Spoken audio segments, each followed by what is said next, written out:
am the Vice President of the Cedarburg Friends of the Library. And for those of you who might not be aware of the Cedarburg Friends of the Library, I'm going to do my 2-second advertisement. We are the supporting group financially, morally of the library, which is beautiful. We do things like summer reading program, the 3D printer, great discussions, other adult programming. And we are funded through book sales twice a year and membership. So our membership booth is open and memberships start at $10. Okay. I am also very, very honored to be the co-chair of Cedarburg Reads, along with, I don't know where she is, Leanne Boyer. Where's Lee? Tina. We're very, very high. Oh, but Leanne and I did not do it all. We had a group of fabulous, fabulous volunteers. And if you were on the planning committee, raise your hand, wave. I mean, it's going to be like half the crowd.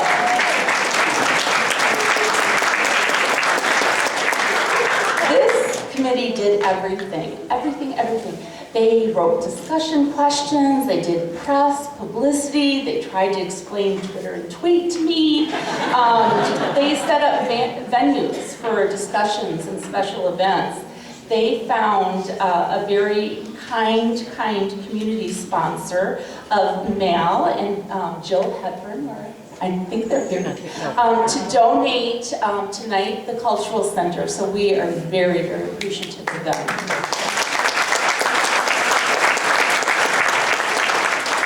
Also helped create a very important partnership with many organizations, but in particularly Partnership Bank. They have supported us with private events, promotions, advertisement, and I want just a special round of applause for And I think their catchline is think locally. Now, as part of Cedarburg Reads, we had to set some goals. Dewena Charrington, our president, said to me one day at lunch, hey, I really want to do one of those one-book community things in Cedarburg. So I naively said, oh, okay, we'll do that. But there was so much information and so much to decide. So we set 3 really important goals. One, we want to find a book that everybody can relate to. I want to be able to recommend it to my 99-year-old grandfather and my 14-year-old freshman friend. So we were looking for a book that our community could talk about. We also wanted opportunities to highlight Cedarburg Friends of the Library and work with other organizations. One of the organizations that we were really lucky to connect with is the Cedarburg Fire Department. We also worked with the Women's Club, Lions Club, American Legion. The list goes on. So this is a community event. But I gotta tell you, the hardest job was picking the perfect book. Oh my God, we looked at over 200 books and narrowed it down and narrowed it down. I mean, some people are like, let's do a classic, War and Peace. I'm like, let's do a book that's more than 400 pages. Oh, then maybe you'd like a graphic novel, Connie. And I think that's probably a joke, but I do like humor, so let's see if we can find something humorous. There was also another book that was on our discussion list, and it was called The Circle. It was so full of sex and smut, there was no way that the school board was going to approve that. Also, there were love stories that were suggested, and I said, personally, I am never going to get my husband to read a mushy, mushy love story. Men want stuff about schmelt. So that kind of limited us too. Of course, there's the suggestion, what about a political biography, like of a president? We're not going to touch anything political in my time. And so we narrowed it down to 5 or 6 books, and everybody was like, oh, this Population 485, it's kind of interesting. Good hometown boy, kind of like Cedarburg. He's definitely humorous because I did read about the Beagle. And men will like it. There's a pig farmer in his repertoire, music, he hunts and eats schmelt. For the ladies, he's an adoring husband, a doting father, and his picture was kind of cute on the back of the book. Also, we thought, pretty well known. He's a New York Times bestseller author. He is has a regular show on NPR and writes a regular column for the Wisconsin State Journal. So this book and this author is kind of meeting our needs. So tonight, I am very, very excited to have our winning author and book of Population 485, Meeting Your Neighbor One Siren at a Time. Please welcome Michael Perry.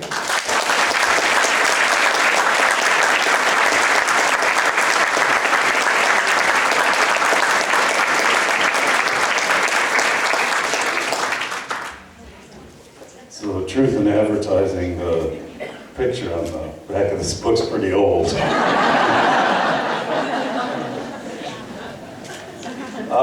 I'm real happy to be here tonight. I'm never quite sure where I'm headed when I do these speaking events, partly because I just constantly go off on tangents. And if you've read the book, you know that already. So my mind is very scattered. Even when I'm writing books, I have a hard time focusing. I can't just look at the screen and write a book. I actually, from the earliest stages when it's just notes and bits and all the way through to the end, I print the book out and I cut it up with scissors and I lay it out all over tables and paste it to walls and move the pieces around and try to get them to make sense. I refer to that as a desperate game of literary solitaire. But I'm just very, very scattered. I have what I call functional ADD. And probably the best way to describe how my head works is a few years back I got a call out of the blue from an editor who he was putting together an anthology of Midwestern writing. And he said, we would like you to write a 10,000-word essay on Wisconsin. That was it. That was the extent of his instruction. So the way my head works is I go, oh, okay, all right, well, Wisconsin. Wisconsin reminds me of cows. Cows remind me of milk. Milk reminds me of cheese. Cheese reminds me of cheese heads.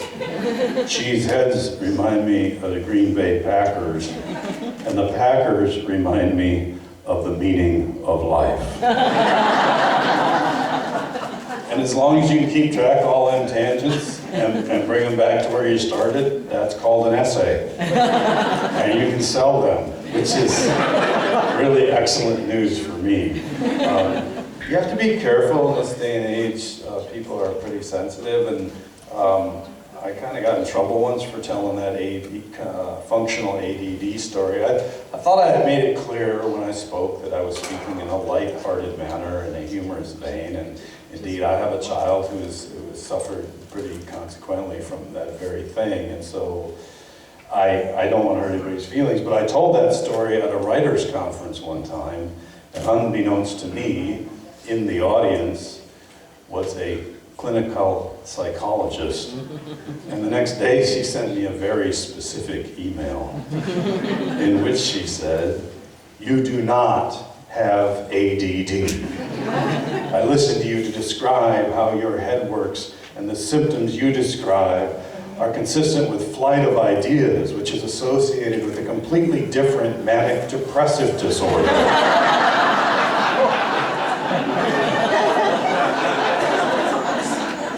And I thought, well, whatever it takes. Also, as a guy who's been buying his own health insurance since 1992, I thought, you know what? I got diagnosed for free.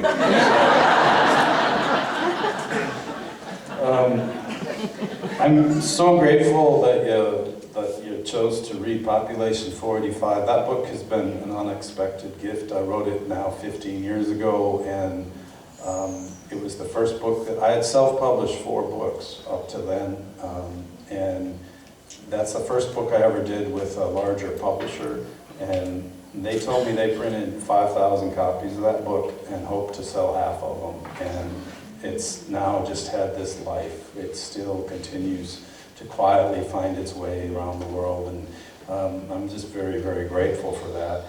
And here's my plan for tonight, as little plan as I have.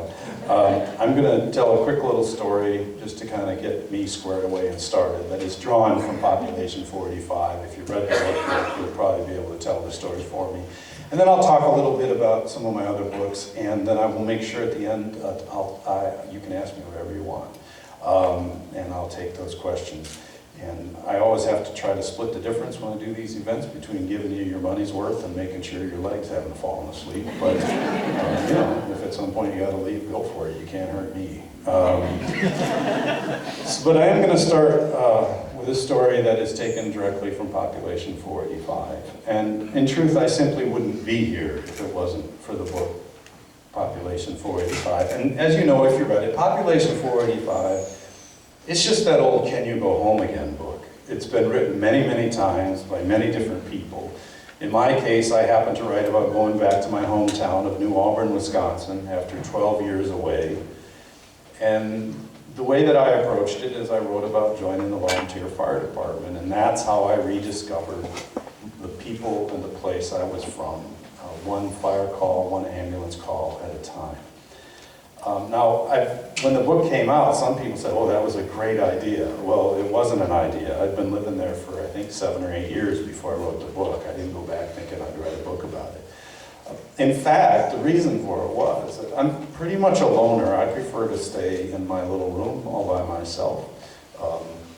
And I'm not really a joiner. And when I moved back to New Albern, I didn't belong to any of the local churches. I don't drink, so I didn't go to any of the taverns. I don't bowl, I don't play softball, and I can't polka. So the fire department is really pretty much the only thing left. And also, so when I work with a lot of editors and even a couple of agents out of New York City, and they're all in Manhattan, and they'll find out that you're on the volunteer fire department. I still am. And they'll say, oh, you must be very brave and noble. And I say, well, not especially. Basically in New Albern, and even where I am now in rural Fall Creek, Wisconsin, I got the two things they're looking for, a pulse and a valid driver's license. And as a self-employed writer, I'm home a lot during the day. And even when I moved back to New Albern, as you know if you read the book, my 2 brothers and my mom were already on the fire department. So basically it was a peer pressure situation. So the book has been out now for, this will be the 15th year, and to this day, I still receive at least once a week a letter or an email from someone saying, we read your book about life in the small town, and we loved it. We loved it so much that we've sold everything and we're moving to a small town. And I always say, well, hang on there, Spanky. Because small towns can be a very difficult place. You can be 50 years old trying to live down something that happened when you was 15 in the gravel pit. And even I, going back to New Albern, I was eager to return. In fact, I wound up having 12 wonderful years back in New Albern. If you go to my website, read my bio, the last line in there is that the single most meaningful thing I've ever done is serve 12 years beside my neighbors on the New Albern Fire Department. But even I, going back, had a certain amount of trepidation. And those reservations were based on the fact that I was not the same guy when I went back to New Albern as I was when I left. And what I'd like to say is that when I left New Albern, I was a farm boy, a good student, and a fair defensive end. I returned 12 years later, a long-haired writer with soft hands and a nursing degree. So there was a certain amount of street cred to recover with some of my buddies in the coon hunting crowd. Now, I've since had to update the anecdote, specifically as it pertains to the long hair. For years, I had long hair, waist length. There are 2 reasons I no longer have long hair, and the first, sadly, is just generalized crop failure. just got to the point where there was no point. And the second reason is that it had started to get very thin on top, but was still very long in back. And I thought, you know, I really ought to cut it off. I'm headed for the Ben Franklin look. But I hadn't made the move yet. And then one day we got paged out to fight a grass fire on the railroad track south of town. And I was right up in the teeth of the flames, knocking it down, fighting from the black, as any well-trained wildland firefighter will tell you that you must. But I was right up in there, and all of a sudden one of the other firefighters ran up and started patting me. Now, normally, you don't get a lot of that. So I said, "What are you doing?" And he said, "Man, your hair's on fire." And indeed, it was crackling right along. So at that point, I thought, you know, if it ain't falling out, it's bursting into flame. I'm just going to cut it all off. So, and then of course, coming back to New Auburn after over a decade away, I had to deal with all of the male nurse stereotypes. So I grew up on a tiny little dairy farm north of New Auburn. Grew up baling hay, plowing, milking cows, and then in the winter we logged. And then at the age of 16, I started working summers on a ranch in Wyoming, a regular working beef and hay ranch. I rode Roundup, did branding. And so for the next 5 years, I worked out there every summer. And so basically what I would do is I'd work all summer, and then I would take my cowboy wages, and I'd come back to Wisconsin, and I would use my cowboy wages to pay for college. I'm here to tell you I was the only cowboy in all of Wyoming who was putting himself through nursing school. I based this on several conversations I had around the old Brandon fire. I was what they call a header, which meant they would rope the calf and bring it in, and I would meet the horse. I would grab the rope, I'd slide down the rope until I came in contact with the calf, and then I would throw the calf and wrestle it until I had it held down, and then they would brand it. So I would be down on the ground having wrestled this calf, and some crusty old cowboy would walk up behind me with a red-hot branding iron, and he'd say, "Where are you from, son?" "Wisconsin." "What do you do?" "I'm going to college." "What for?" "I want to be a nurse." It'd get really quiet out there on the prairie. And I'll never forget the night I told my dad I wanted to be a nurse. I wasn't too concerned. My father is a very gentle man, a hard-working farmer. But nonetheless, you're a 17-year-old guy, and you decide, tonight's the night I'm going to tell my dad I want to be a nurse. It's a moment. So we was walking out to the barn after supper to milk the cows, and I was about 5 paces behind him, and I said, "Dad, I want to be a nurse." And he stopped, and he turned, and he looked at me, and he said, "Well, your mother's a nurse. It's a noble profession. I think you'll make a fine nurse." And then he turned and began to walk to the barn. Then he stopped and turned back. He said, "There is just one thing." And I said, "What's that?" And he said, "I just want to be there when they pin that little white cap on me."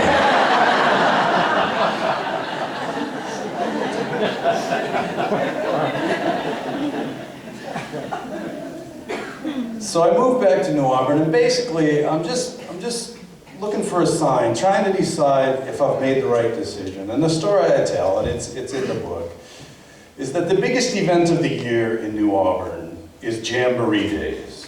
And Jamboree Days consist basically of a 5-minute parade and a softball tournament. And the proceeds from the softball tournament go to support the local park. So as members of the volunteer fire department, we're expected to pitch in and help run the softball tournament fundraiser. Now, in addition to the softball tournament fundraiser, directly adjacent to the softball field is a beer tent. Ain't gonna lie to you, that's where most of the fundraising happens.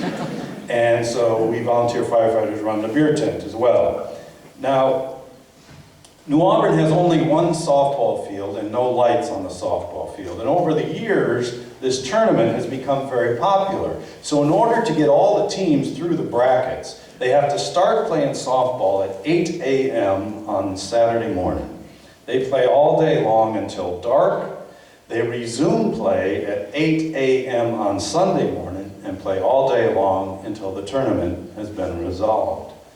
So shortly after I moved back, I get assigned the duty of going down to the park on Sunday morning of Jamboree days to clean up the beer tent, get it ready for the day. And the chief sends me down there with one of the old timers on the department, and you met him in the book, Bob, the One-Eyed Beagle. Now, if you read the book, you know that the One-Eyed Beagle gets his nickname from the fact that he is severely cross-eyed. And when I say severely cross-eyed, I mean, if his good eye is looking due south, the other eye is looking due east. And there are times when I give this little talk where you can feel a little bit of tension in the room when I describe how cross-eyed he is. And in fact, I've had people come up to me afterwards and say, you know, you're being very insensitive about his disability. And the Beagle and I have known each other for a long time, and I always say to him, I say, well, he's aware. he's checked it out in the mirror from both angles. And also, if the deal with the Beagle is, and you all know this guy, that eye is the least of his problems. This is a guy, he's got one eye, one kidney, and 2 ex-wives, both of whom work at the only gas station in town. So he's got to run 9 miles south to Bloomer every morning for gas, coffee, and chew. Because they just won't deal with him there at the home place. So me and the Beagle, we get sent down to the park on Sunday morning, the Jamboree days, to clean up the beer tent. So we get down to the park, it's 8:30 a.m. on Sunday morning, the first softball game of the day is already underway. We're in the beer tent picking up paper plates and plastic cups and napkins, and this guy wanders in off the street. Not a softball player, just a civilian. And he walks up to the bar and he says, "Could I get a beer?" And I looked at the Beagle and then I said, well, it is 8:30 a.m. on Sunday morning, but you've been on the department longer, you make the command decision. And the Beagle says, well, I guess there's no law against it. So he goes around behind our little makeshift bar there and he draws the guy a beer and he sets it down. Guy hands his money over, he puts both elbows on the plywood and he raises the beer to his lips. And he's just about to take a pull at the phone when he hears the crack of a bat on the softball field adjacent, and he freezes. And then he looks, and he brings his lips back in line with the beer, which has not moved, and says, "A little early in the morning for softball."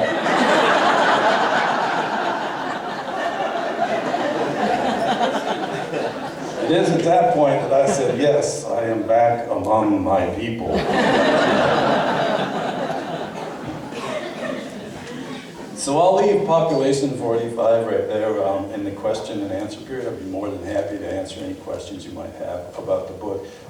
After population 45, I wrote a book called Truck, a love story. I get asked in interviews all the time, is that a love story about a truck or a woman? And I respond with a question of my own. Is there not room enough in a man's heart for both? Your answers will vary. It is a love story about a pickup truck, in particular a 1951 L123 quarter-ton long bed International Harvester pickup truck, which I love very much. I bought it for $125 off of some guy hauling firewood when I was in college. There was only one thing I didn't like about that truck. It was my only vehicle for 3 years, and there was just one thing I didn't like, and that was that being a 3/4 ton, it runs rough as a cob, especially if you don't have any weight in the back. And of course, I was just going to nursing school, so occasionally I had a pair of white shoes back then. And if you couple that very stiff 3/4 ton suspension with the fact that those old Internationals had a bench seat in them and it was very springy. And so you take that really stiff suspension and that springy front seat, and every time you'd hit a bump, it would just fling you into the ceiling. So one Sunday morning, having tired of the repetitive neck injuries, On a complete whim, I decided that day I was gonna tear that bench seat out and put bucket seats in my International. So I headed up to my dad's farm. I was living in Eau Claire at the time, going to college. It was Sunday morning. I headed for my dad's farm, and on the way I stopped at a junkyard and I tore 2 bucket seats out of a Ford Maverick, threw them in the back. And then went to Dad's farm and I went around behind the barn to the shop there and I pulled that bench seat out and then I drilled 4 holes in the floor of the cab and I bolted that first bucket seat down and then I climbed up in there and of course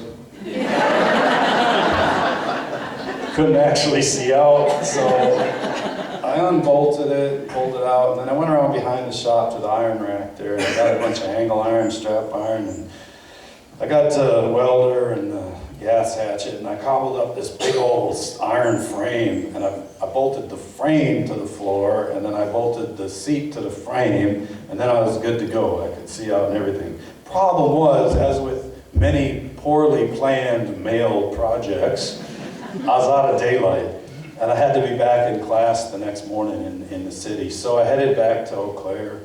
And so for the next several months, I just drove around, and over there on the right, I just had this big, empty, steel-floored cavern. And I was dating a Swedish farm girl from Hillsdale, Wisconsin at the time, and I didn't want to be an inconsiderate jerk, so I put a big yellow beanbag over there.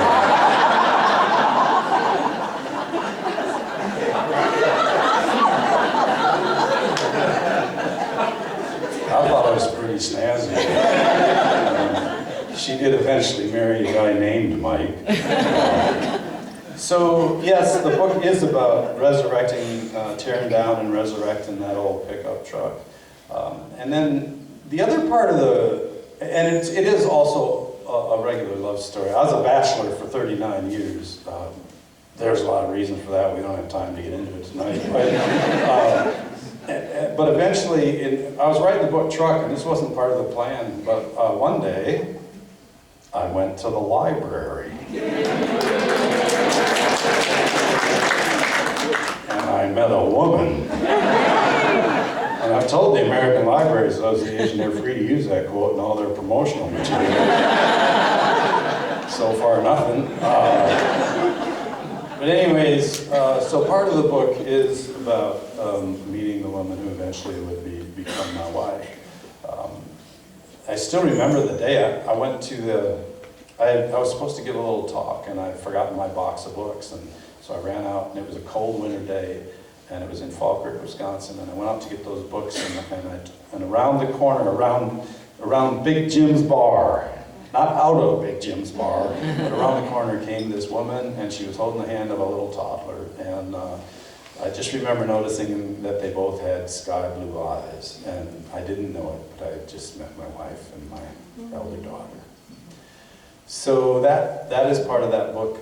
The other thing that the book Truck is about that wouldn't be evident from the title or the cover is it's a gardening book. It's about a year in the life of my garden. And I wanted to write a gardening book because I had it up to here with happy gardening books. I felt it was time for a grim gardening book, and I'm the guy to write it. So all I'll say about that is it's set up so that each chapter represents a month in the year of the life of my garden. And so, for instance, I think it's chapter 2 or whatever is about my favorite gardening month of the year in Wisconsin, January. Because that's when the seed catalogs come, right? Hopes are high and reality has yet to intrude. And you sit in your chair with your nice mug of tea and you look at all those beautiful pictures and you read the descriptions. You just order things left and right. I mean, half of them won't even see dirt, let alone come to fruition. And there's this deal now with ebooks. You can go into an ebook when you're reading it and you can see what passages have been highlighted the most. So you can basically find out what's the most popular thing I've ever written. Not that a guy would ever go looking, for that kind of thing. And I happen to know that one of the most popular lines I've ever written is in Truck, and it's in the chapter about seed catalogs. And the line is this: seed catalogs are responsible for more unfulfilled fantasies than Playboy and Enron combined.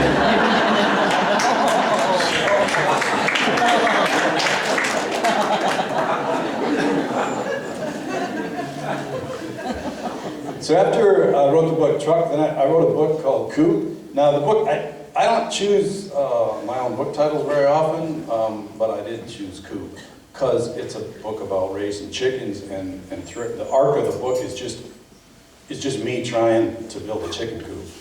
And so if you look at the cover of the book, you know, there's a chicken coop on the cover, and there's chickens on the cover, and the title is Coop, which seemed like a pretty good idea until the day the book came out. And in my very first public radio interview, the host said, "Welcome everybody, Michael Perry, author of the new book, Co-op."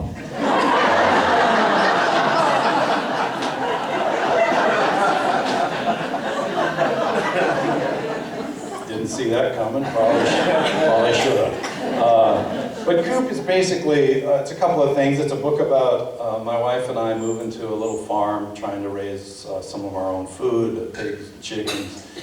It's a memoir about growing up on the farm, on the dairy farm. I also write about, I was raised in an obscure fundamentalist Christian sect. I like to say that because it makes people uncomfortable. And I write about that in the book, and in fact it was a very gentle existence, and I think what I always say is I no longer believe what my parents believed, but I try every day to be more like them.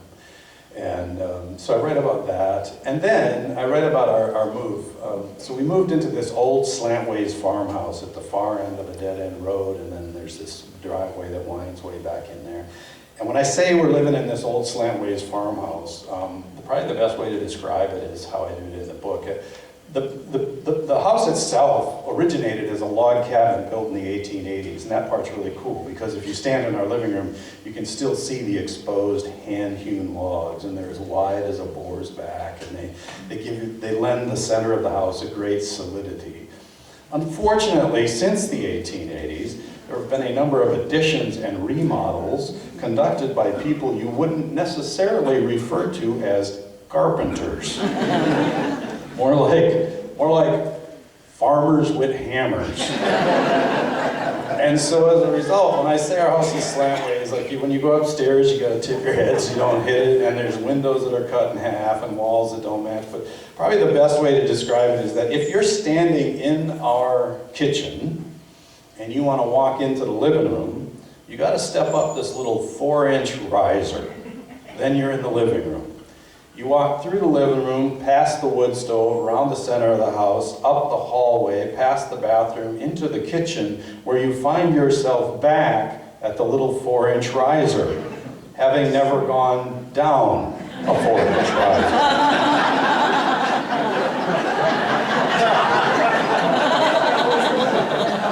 So it's kind of like living inside one of them MC Escher drawings, you know, you just keep going up the magic step, you know. But the other big part of the book is about me becoming a dad. We were standing in that old house one day. We moved in. When we moved in, my wife was very pregnant. And as I said, we're at the end of a dead-end road, and then our driveway winds back through the oak trees 2/10 of a mile, and then we're in this old slantways farmhouse. And one day, in the dead of winter, the snow is blowing and piling up, and we're standing in that old house, and my wife looks at me and says, "I want to have this baby in this house." And I said, and then as I wrote, her gaze hardened, and I realized not only was it going to happen, I didn't have a vote. And so part of the book is writing about having the baby in the house, and one of the things that happened is, at one point we had, well, I used to call it a dry run, but I was told that's a bad way to talk about it. But one day we were practicing, and so I was standing there, and there was my wife, and the midwife, and the midwife's assistant, and the midwife's apprentice, and my mom, and my wife's mom, and my wife's best friend, and my elder daughter. And I said, man, it is running about 8-1, girls against boys here. So I said to my wife, I want a doula. Now some of you will know, and if you don't, a doula, loosely defined, is a woman who is present during the birthing process. And again, just very loosely speaking, she is to attend to all of the mother's needs, be they physical, spiritual, whatever the mother needs, that the doula is there for. And so I said to my wife, I want a doula. And my wife said, well, who do you have in mind? And I said, my buddy Mills. Now, my buddy Mills and I, we met over 25 years ago in a ditch at 2 a.m. making an ambulance call. And he's a paramedic, and I'm still active. And then we started out being friends in EMS, and then we solidified our friendship by shooting carp with bows and arrows. That's our favorite thing. And but the deal with Mills is that he actually has, over the course of his career now as a paramedic, delivered 6 babies in adverse conditions in the field. And so part of it was a joke, but part of it I was dead serious about. It just would comfort me to have him there. So I called up Mills and I said, hey, I want you to be my doula. There was silence on the phone. Then he said, what's a doula? And I said, well, during the birth of my child, you will attend to my spiritual needs. And he said, I could do that.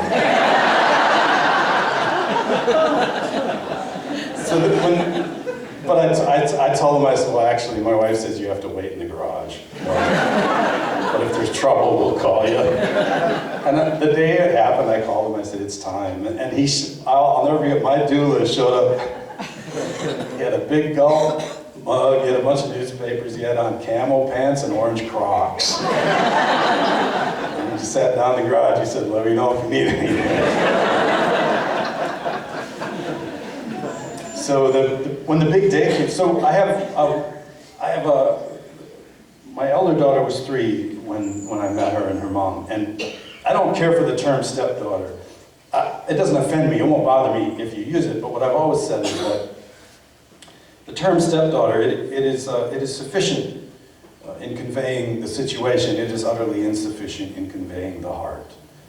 And I was given the wonderful gift of a beautiful word by a roughneck Vietnam vet, backwoods living poet friend of mine, when he said one day, she is not your stepdaughter. She's your given daughter. And I love that term, and I love that girl. And so I've written, and some of you may have read the books, I've written about our family, and I suppose it's one of those blended families. Her father has since married, lives in Colorado, has 2 boys, so she has 2 brothers. I'm happy to say that the lines of communication have been good. She has always lived with us. She's always been, my wife has custody technically, but the lines of communication are open. We're very blessed that everybody gets along. Sometimes from the outside, I'm sure it's hard to explain or hard to understand, but my favorite story about how our families work is in the book Coop. So the big day comes for the birth. Of course, throughout the pregnancy, we've been in touch with our Colorado family, as we call them, keeping them updated. The big day comes, the young child is born, it is cradled safely in its mother's arms, and my given daughter, who at that time is 7 years old, is standing with us, and she says, can I call my dad and tell him? And I said, yes, call him, tell him we have a new sister in the family, all is well. She goes pelting down the stairs. I can hear her pick up the phone, I can hear her dial, I can even hear his voice when he answers on the other end. And with no preface whatsoever, she says, well, you're a dad again.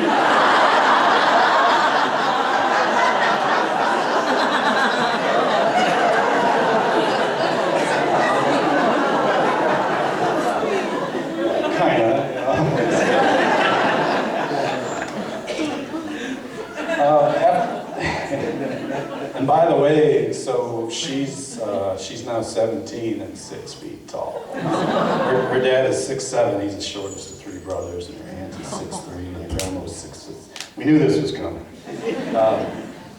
So after Coop, then I wrote a book called Visiting Tom, and the book Visiting Tom, I loved writing that book because I was able to, it's still a memoir. My publisher usually wants me to write memoirs because that's what sells, but that one, while it is a memoir, I got to turn the lens out a little more. And the focus of the book Visiting Tom are my neighbors Tom and Arlene.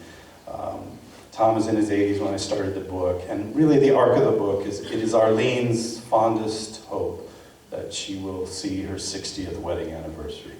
And when the book ends, they haven't quite made it and her health is failing, but the book just covers the arc of their lives and how they met. And I loved it. Tom is one of these guys, man, he can make anything. He's just this rough old guy. And his favorite thing in the whole wide world is to make his own cannons and shoot them. And the cannons he makes, these are not lawn ornaments. These are big old honking cannons. Like the one that he shoots for you, if you go over there, the barrel alone weighs 300 pounds.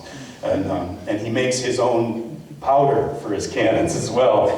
He doesn't shoot cannonballs, he shoots Dinty Moore beef stew cans filled with concrete. They kind of knuckleball a little bit.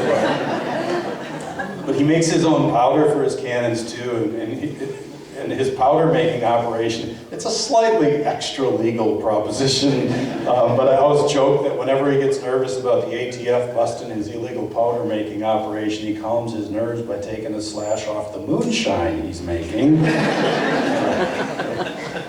But anyway, the book is mostly about Tom and Arlene, and it is also, one of the things that drove the book is that Tom lives on the farm where he spent his entire life.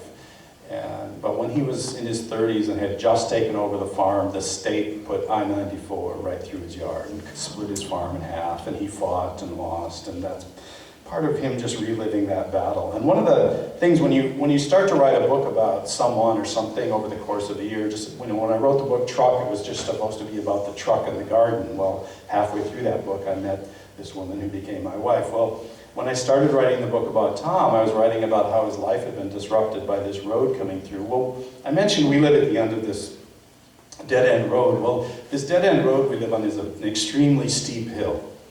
And in the winter, as soon as there's anything more than an inch of snow, the only way, usually when we come from town, we hang a left and go up the hill. Well, if there's any snow at all in the hill, you can't just turn and go up the hill. You do what everybody's been doing for 80 years. You go around the curve, you go down to the Johnson farm, and you turn around there, and then you got about a 3/4 mile run at it. And if you ain't doing double nickels when you hit the bottom of the hill, you ain't gonna make it. And you really haven't lived till you've come off a hill backwards in a minivan full of screaming kids.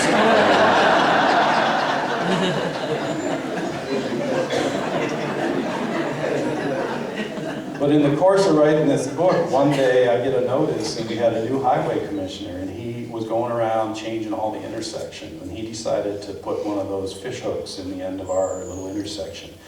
I've been in EMS for over 30 years. I understand that intersection. In 98% of the cases, it makes the intersection safer. You enter at the apex of the curve. I know all about that. The problem is, if you just look at it flat in your highway commissioner book, and you don't tip the book like this, as I tried to explain, it's a bad idea. Anyway, that became part of the book, me going to highway commissioner meetings. But anyways, so this drive, we live at the end of this dead-end road. And then when you get to the end of the dead-end road, you hit our driveway. Now, our driveway was paved sometime in the 50s, and they didn't do any base gravel or anything. So now it's just honeycombed asphalt, potholes, and weeds. My point being, if you make it more than 20 feet up our driveway and you don't realize you've left the public roads, you're either not paying attention or you're snooping. And after the book Coop came out, I had a lot of trouble with people showing up and driving in the driveway and just having a look around and going, oh, there's the chicken coop. And I got a little cranky about this because A, privacy, and B, I'm on the road a lot, and my wife is there. At that time, I had a toddler running around the yard. You know, you haven't been invited. And so someone said, well, you need to put a sign at the end of your driveway that says, keep out. I said, you know, I'm not really a keep out guy. And I thought it over, and I thought, well, maybe what I'll do, I'll just put a nice little sign at the end of the driveway that says private drive. But then I got to thinking, if you put up a nice sign, people think you have nice things. I ain't complaining, but really the only thing of any value I have is 1951 L120 3/4 pickup. I dare you to get it started. So I went completely in the other direction. I went down to the pole barn, I dug around in the scrap lumber pile until I got two really ratty boards. Then I went over to the workbench and dug around until I found a rattle can of blood red spray paint. And then on that first board, in all capital letters, I sprayed private. And on the second board, I sprayed drive. And I sprayed real slow so that I got some of that overspray and some of that blood red paint ran a little bit. Then I took the two boards up behind I write in a little room over our garage, and it's countersunk into the hill. So you just walk up the hill and around behind the garage, and that's the door to my office. So I took the two boards up there and I leaned them against a box elder stump, and then I went into my writing room and I reached down into one of the drawers of my writing desk, and I pulled out my Ruger Red Hawk 44 mag with the 7.5-inch barrel. And I loaded it as much as you can load it, and then I backed off to a respectful 10 paces, and I blew 6 240 grain slugs through each one of their boards. Now there are times when I talk about this topic in erudite settings, not that you're not, when there again is a little tension in the room. And I always have to explain I am not a violent man, I'm not looking for trouble. What I was doing here was creating what my artistic friends call a vernacular piece. I was infusing the boards with subtext. So after I shot the holes in the boards, then I took them out to the end of the driveway, and instead of putting a post in and putting up the sign, I just took a bunch of drywall screws. The drywall screws are the hallmark sign of an amateur craftsman. I buy them by the box. And I just screwed those boards to a popple tree. And so for the first couple of weeks, I admit I was pretty proud of myself. I'd drive by those ratty old boards with the blood red letters and the bullet holes and the drywall screws and the popple tree, and I said, yeah, that's sending all the right messages. But then one day, about 2 weeks in, I drove past it and my heart sank because I realized I had missed an opportunity to perfectly execute the piece. So I took it back down and I redid it. And now, if you come to the end of our driveway, you will see the same two ratty boards, you'll see the same blood red spray paint with the runs, you'll see the same bullet holes, the drywall screws in the popple tree, only now, instead of private drive, it says pervit drive.